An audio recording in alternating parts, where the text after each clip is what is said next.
ओम नमः शिवाय। नमस्कार दोस्तों, स्वागत है आपका आनंदमय जीवन चैनल में एक और अद्भुत प्रेरणादायक और रहस्यमयी कहानी में। दोस्तों, क्या आपने कभी सोचा है कि अगर एक गरीब कुम्हार शेर से भिड़ जाए तो कौन जीतेगा? दोस्तों, आज की एक कहानी है एक ऐसे सीधे साधे कुम्हार की जिसे लोग कमजोर समझते थे, लेकिन हालात ने उसे ऐसा योद्धा बना दिया कि जंगल का राजा भी उसके सामने घबरा गया। आखिर कैसे, यही जानेंगे आज की इस अद्भुत कथा में, जिसमें है साहस, चतुराई और एक ऐसा मोड़ जो आपको सोचने पर मजबूर कर देगा। तो चलिए शुरू करते हैं कुम्हार और शेर की रहस्यमयी कहानी। दोस्तों, बहुत पुराने समय की बात है। एक छोटी सी बस्ती में भोला नाम का एक गरीब कुम्हार रहा करता था। वह दिन भर मेहनत करता, मिट्टी से खूबसूरत बर्तन बनाता और फिर शाम को उन्हें अपने गधे पर लाद करके बाजार में बेच के आया करता था। यही उसकी रोजमर्रा की दिनचर्या थी। मेहनत के बावजूद उसकी जिंदगी बड़ी मुश्किलों में गुजर रही थी, लेकिन वह ईमानदारी से अपने काम में लगा रहता था। इसी बस्ती के पास एक घना जंगल था, जहाँ एक खूंखार शेर का आतंक था। बस्ती के लोग इस शेर से बहुत परेशान थे। वह आए दिन गांव के लोगों और उनके जानवरों का शिकार किया करता था। बस्ती में डर और दहशत का माहौल था। कई बार गांव वालों ने शेर को पकड़ने की कोशिश की, लेकिन हर बार वह उसकी पकड़ से बच निकलता था। धीरे धीरे बस्ती के लोग इतने डर गए कि उन्होंने रात के समय अपने घर से बाहर निकलना ही बंद कर दिया। भोला इन सबसे बेखबर अपनी दिनचर्या में व्यस्त रहता था। वह सुबह उठता, मिट्टी खोद करके लाता, उसे गूंथता और बर्तन बनाता, फिर उन बर्तनों को धूप में सुखाता और भट्ठी में पकाता। इस मेहनत से तैयार किए गए बर्तनों को वह शाम के समय शहर में बेचने जाता था। दोस्तों, इसी तरह से उसकी जिंदगी व्यतीत हो रही थी। एक दिन वह रोज की तरह शहर से वापस लौटा। दिन भर की मेहनत से थक चुका था। आमतौर पर वह अपने गधे को अस्तबल में नित्य बांध देता था, लेकिन उस दिन थकावट कुछ ज्यादा थी, सो उसे घर के आंगन में ही एक पेड़ से बांध दिया और खुद सोने के लिए चला गया। दोस्तों, उधर जंगल में तेज आंधी तूफान आ गया। हवाएं इतनी तेज थी कि बड़े बड़े पेड़ जड़ों से उखड़ करके गिरने लगे। बिजली की कड़क और बादलों की गड़गड़ाहट से पूरा जंगल कांप उठा। शेर उस समय अपने शिकार की तलाश में निकला था, लेकिन इस खौफनाक तूफान को देख करके वह भी डर गया। शिकार करने का इरादा छोड़ करके वह खुद को बचाने के लिए सुरक्षित जगह ढूंढने लगा। भागते भागते उसे बस्ती के करीब एक पुरानी झोपड़ी दिखाई दी। वह झोपड़ी बहुत समय से वीरान पड़ी थी। शेर ने सोचा कि तूफान से बचने के लिए यही सबसे सुरक्षित जगह हो सकती है। वह तुरंत झोपड़ी के अंदर चला गया और कोने में दुबक करके बैठ गया। तेज बारिश और तूफान की आवाज में कुछ ही देर में वह गहरी नींद में सो गया। दूसरी ओर तेज बारिश की आवाज से कुम्हार की नींद खुल गई। उसे अचानक से ध्यान आया कि उसका गधा बाहर पेड़ से बंधा हुआ है। बेचारा बारिश में भीग रहा होगा, वह मन ही मन सोचने लगा और फौरन उठ करके बाहर आया। लेकिन वहां पहुंचकर उसने जो देखा वह हैरान रह गया। वह उसका गधा नहीं था, केवल उसकी जंजीर जमीन पर पड़ी हुई थी। कुम्हार घबरा गया। उसने सोचा, लगता है कि मेरा गधा जंजीर तोड़ करके बरसात से बचने के लिए कहीं भाग गया है, मगर जाएगा कहाँ? जरूर किसी झोपड़ी में जाकर के छुप गया होगा। यही विचार करके कुम्हार बारिश में भीगता हुआ अपने गधे की तलाश में जंगल की ओर निकल पड़ा। करीब घंटों की मशक्कत के बाद एक सुनसान झोपड़ी के पास पहुंचा। आसमान में रह रह करके बिजली चमक रही थी, जिसमें थोड़ी थोड़ी रोशनी हो रही थी। बिजली की एक तेज चमक में उसने देखा कि झोपड़ी के दरवाजे के पास कोई बड़ा जानवर सोया हुआ था। कुम्हार खुशी से चिल्लाने लगा, मिल गया, मिल गया, मेरा गधा मिल गया। बेवकूफ, यहाँ मजे से पड़ा सो रहा है और मैं जंगल में तुम्हारी तलाश में 1 घंटे से मारा मारा फिर रहा था। दरअसल वह गधा नहीं था, बल्कि वही खूंखार शेर था जिसने बारिश से बचने के लिए इस झोपड़ी में शरण ली थी। लेकिन अंधेरे के कारण से भोला कुम्हार अपने गधे और शेर में कोई फर्क महसूस नहीं कर सका। वह गुस्से से भरा हुआ था, इसलिए बिना कुछ सोचे समझे उसने शेर के सिर और कंधे पर 2-4 थप्पड़ जड़ दिए और छलांग लगा करके उसकी पीठ पर सवार हो गया। जैसे ही वह शेर की पीठ पर बैठा, उसने जल्दी से रस्सी को कस करके पकड़ लिया ताकि यह गधा रास्ते में कहीं भाग न जाए। फिर गुस्से में चिल्लाया, बड़े जिद्दी और ढीठ हो गए हो तुम, जंजीर खोल करके भागने की हिम्मत कैसी हुई? अब इतने निडर भी हो गए हो कि घर से भाग निकलो और मैं तुम्हारे पीछे अंधेरे में भटकता फिरूं। कान खोल करके सुन लो, अगर दोबारा भागने की कोशिश की तो चारे में जहर मिला करके खिला दूंगा। यह सुन करके शेर डर के मारे कांपने लगा। उसकी तो जान ही निकल गई। वह सोचा, अगर मैंने इसका आदेश नहीं माना तो सच में यह मुझे मार डालेगा। उसके लिए अब सबसे सही यही था कि वह चुपचाप उसकी बात माने। घनघोर अंधेरा था, बारिश तेज हो रही थी और कड़ाकेदार बिजली चमक रही थी। ऐसे में शेर जंगल के रास्ते पर दौड़ते हुए अंदर ही अंदर खौफ में डूबा हुआ था। यह मैं किस मुसीबत में फंस गया। उसे अपनी गर्दन में बंधी रस्सी का फंदा बहुत मजबूत लग रहा था, लेकिन डर के कारण उससे हिलने डुलने की हिम्मत भी नहीं की। आखिरकार वह जंगल के किनारे बसी झोपड़ी के पास पहुंचा। कुम्हार ने उसे घर के अंदर खींचा और आंगन में एक पेड़ से जंजीर के साथ बांध दिया। आधी रात का समय था, ठंड बढ़ गई थी और कुम्हार बहुत थक चुका था, इसलिए वह निश्चिंत होकर के अंदर जाकर के सो गया। दोस्तों, जब सुबह हुई, सूरज की किरणें बस्ती में फैलने लगी। गांव के लोग रोज की तरह अपने काम पर जाने के लिए घरों से निकले। जब वे भोला कुम्हार के घर के पास से निकले तो अचानक उनकी नजर उस पेड़ पर पड़ी जहां एक कदम आगे वही खूंखार शेर जंजीरों से बंधा हुआ बैठा था। गांव वालों की आंखें फटी की फटी रह गई। कुछ पलों तक वह यकीन ही नहीं कर पाया कि यह वही शेर था जिसने बस्ती में तबाही मचा रखी थी। फिर किसी ने चिल्ला करके कहा, अरे यह तो वही खूंखार शेर है, इसे बांधा किसने है। कुछ ही देर में यह खबर पूरे गांव में आग की तरह फैल गई कि भोला कुम्हार ने जिंदा शेर को पकड़ लिया है। गांव वालों ने भोला की बहादुरी की बड़ी तारीफ की। उनकी खुशी से सबसे बड़ी वजह यह थी कि यह वही शेर था जिसने न जाने कितनी बकरियां और भैंसें खा ली थी। अब उनकी परेशानी हमेशा के लिए समाप्त हो चुकी थी। कुम्हार खुद भी यह नहीं समझ पा रहा था कि गांव वाले उसकी इतनी तारीफ क्यों कर रहे थे। उसने उन्हें समझाने की कोशिश की, मैंने कोई बड़ा काम नहीं किया है, मैं तो बस अपने गधे को पकड़ करके घर ले आया हूं। लेकिन जब उसने ध्यान से देखा तो पाया कि जिसे वह अपना गधा समझ रहा था वह दरअसल वही खूंखार शेर था। इसी दौरान वहां का जो राजा था बहुत चिंता में डूबा हुआ था। पड़ोसी देश का राजा बड़ा ताकतवर था और वह वहां के कई इलाकों पर जबरदस्ती कब्जा करना चाहता था। दोनों राज्यों के बीच लड़ाई छिड़ चुकी थी और आए दिन पड़ोसी देश की सेना हमले कर रही थी। राजा जानता था कि उसकी सेना बहादुर है, लेकिन दुश्मन की फौज की संख्या कई गुना ज्यादा थी।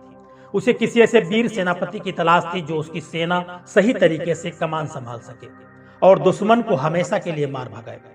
इसलिए उसने तुरंत अपने मंत्रियों और सेनापतियों को दरबार में बुलाया। वो सब सलाह मशवरा करने लगे कि कौन ऐसा योद्धा हो सकता है जो इस युद्ध को जीतने में मदद कर सके।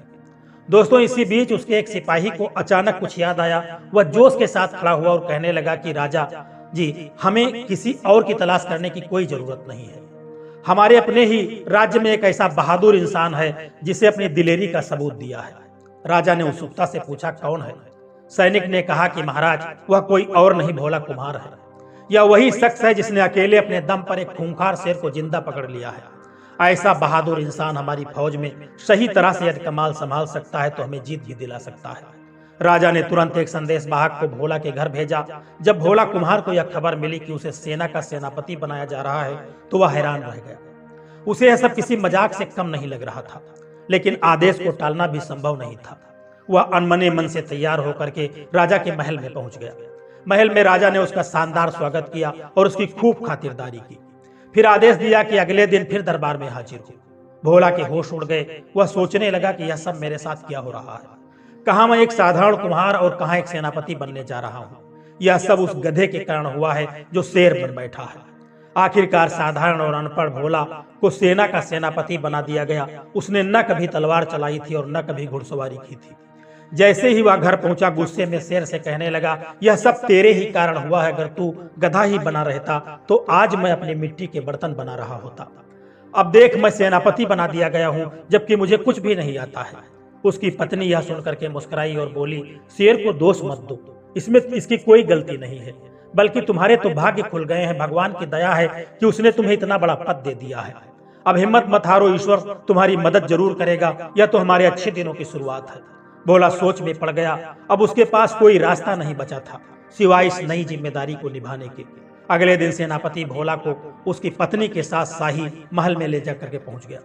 राजा उसे देख करके बड़ा प्रसन्न हुआ और उसकी खूब खातिरदारी की। फिर उसने आदेश दिया कि हमारे पड़ोसी राजा का शासक लगातार हमारी भूमि पर हमले कर रहा है। हालांकि वह हर बार असफल रहता है, लेकिन अब वह युद्ध की पूरी तैयारी कर रहा है। हमारी सेना भी तैयार है, लेकिन हमें एक ऐसे योग्य सेनापति की जरूरत है। कल सुबह शत्रु की सेना हमारे देश में घुसने वाली है। तुम्हें सेना की कमाल संभालनी होगी और दुश्मन को ऐसा सबक सिखाना होगा कि दोबारा वह हमारी तरफ आंख उठाने की भी हिम्मत न करे। राजा ने भोला और उसकी पत्नी के रहने के लिए एक आलीशान महल बनवा दिया। वहां एक अस्तबल भी था जिसमें एक मजबूत और तेज काला घोड़ा तैयार खड़ा था, जो उसे युद्ध के मैदान में ले जाने के लिए दिया गया था। लेकिन भोला पूरी रात सो नहीं सका। वह परेशान था क्योंकि उसने कभी घुड़सवारी नहीं की थी। वह सोचने लगा कि अगर मैं घोड़े से गिर गया तो सुबह लोग मुझ पर हंसेंगे और कहेंगे कि सेनापति खुद ही घोड़े पर टिक नहीं सका। सुबह होते ही उसने अपनी पत्नी को जगाया और दोनों अस्तबल में जाकर के पहुंच गए। वहां खड़ा घोड़ा वाकई बहुत सुंदर और ताकतवर था। भोला ने चिंता भरे स्वर में कहा कि यह घोड़ा तो बहुत ऊंचा है, मैं इस पर सवार कैसे हूँ। इस पर उसकी पत्नी ने सुझाव दिया कि कोई मेज घोड़े के पास रख दो और उसी पर चढ़ करके इसकी पीठ पर बैठने की कोशिश करो। भोला ने ऐसा ही किया। वो बड़ी मेहनत से मेज पर चढ़ा और फिर किसी तरह से घोड़े की पीठ पर सवार होने में सफल हो गया। भोला कुम्हार को लगने लगा था कि जीवन या जो जीन है घोड़े की बहुत फिसलन भरी है। उसने घबरा करके कहा कि मेरे दोनों पांव रकाब से कस करके बांध दो, कहीं ऐसा न हो कि मैं रास्ते में गिर जाऊं। उसकी पत्नी ने कहीं से एक मजबूत रस्सी ढूंढी और उसके पांवों को रकाब से कस करके बांध दिया। फिर उसने रस्सी को घोड़े के नीचे से निकाल करके दोनों रकाब आपस में जोड़ दिए ताकि भोला का संतुलन बना रहे। इसके बाद उसने एक और काम किया, अपने पति की कमर को जीन के साथ अच्छी तरह से बांध दिया ताकि वह किसी भी हालत में नीचे न गिरे। भोला ने कहा कि अब मेरे हाथ में घोड़े की गर्दन से हाथ को बांध दो ताकि मैं पूरी तरह से सुरक्षित रहूं। घोड़ा अस्तबल से बाहर निकलने को बेताब था। इससे पहले कि उसकी पत्नी उसके हाथों को भी घोड़े की गर्दन से बांध पाती, घोड़ा अचानक जोर से उछला और बाहर भाग गया। दोस्तों, अब हालात यह थे कि भोला घोड़े की पीठ पर एक बोरी की तरह लटका हुआ था।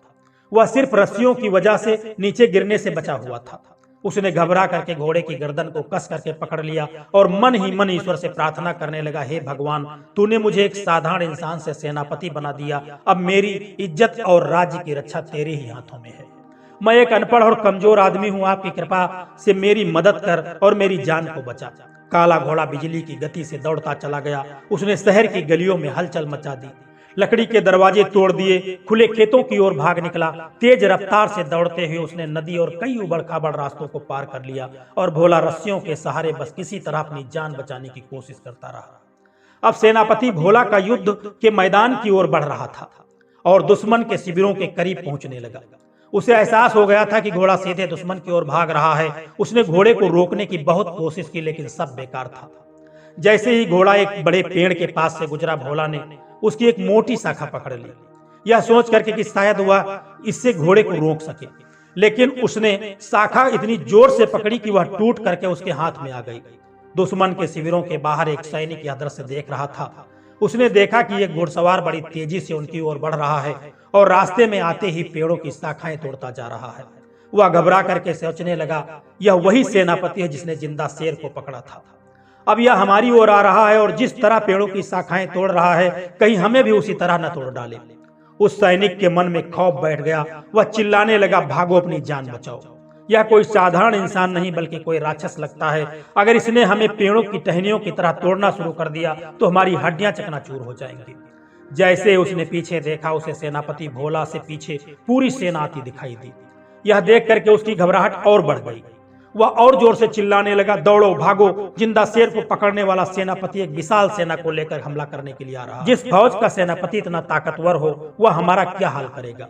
यह सुनकर के दुश्मन के सैनिक डर से कांप उठे और अपनी जान बचाने के लिए घोड़ों पर सवार होकर के वहां से भाग निकले। उनका राजा अपने शिविर में बैठा हुआ युद्ध की स्थिति पर नजर रख रहा था।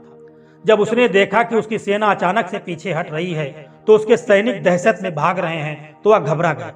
युद्ध का पासा पलट चुका था। हार को सामने देखते हुए राजा ने शांति की याचना करते हुए एक पत्र लिखा और उसे अपने शिविर में छोड़ दिया। इसके बाद वह अपने घोड़े पर चढ़ा और अपनी सेना को पीछे पीछे भाग निकला। वह इतना भयभीत था कि उसने पीछे मुड़कर भी नहीं देखा। इधर सेनापति भोला का घोड़ा जब दुश्मन के शिविर के करीब पहुंचा तो वह अचानक रुक गया। भोला ने कांपते हाथों से अपने पैरों को रकाब से निकाला और जैसे ही नीचे उतरने की कोशिश की, धड़ाम से जमीन पर गिर पड़ा। या तो ईश्वर की कृपा थी कि उसे इस हालत में किसी ने देखा नहीं, वरना उसका राज खुल जाता। उसने चारों तरफ नजर दौड़ाई, दुश्मन का कोई सिपाही नजर नहीं आ रहा था, सब भाग चुके थे। अब वह दुश्मन के राजा के शिविर में गया, जहां उसकी नजर एक पत्र पर पड़ी। उसने उस पत्र को उठा लिया और अपनी जेब में रख लिया। इसके बाद सेनापति भोला पैदल ही अपने घर की ओर चल पड़ा।